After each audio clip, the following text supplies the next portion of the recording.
Watu katika mitaa ya Omeri, Bondeni, Ojamii na Milimani, kaunti ya Busia wanahofia mchamko wa kipindupindu kwenye maeneo hayo baada ya bomba la maji taka kupasuka na kuelekeza maji hayo katika mto ambao wanatumia maji yake kwa matumizi ya nyumbani.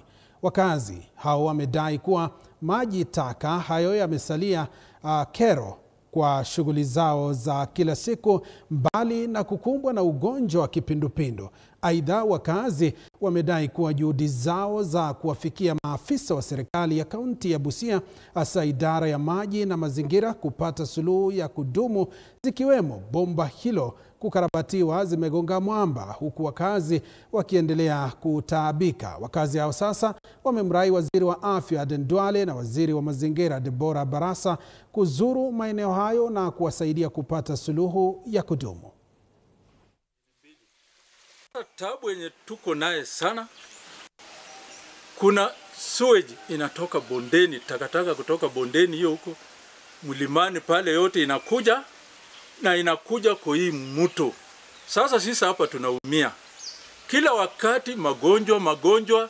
Kutoka hapa mali tuko ni 500 meters kwenda ofisi ya governor, county assembly, lakini takataka sewage yote inaingia ndani ya hii mto hii. Tuko na hii shida na tumeshindwa kusaidiwa mambo ya hii mtoni. Na wamama, watoto wanahangaika, wanakunywa maji yenye imechanganyika na sewage.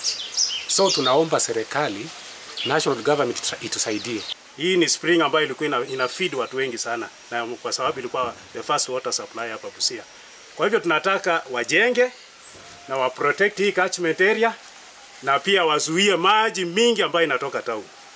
Na hiyo sewage wafunge kabisa. Hii mtoni hapo mwanzo ilikuwa inatusaidia, tungefua hapa, tungechota maji ya kunywa hapa. Lakini tangu wafungulie sewage zote za Busia zinamwaga kwa hii mtoni, tungekuja kuweka jerrycan kwa pipe, unaona maji natoka ikuwa na makaratasi, maji natoka ikuwa black. Watoto wameugua, inabidi tununue maji, hatuna pesa ya kununua maji kulingana na uchumi wa Kenya saa hizi. Wizara ya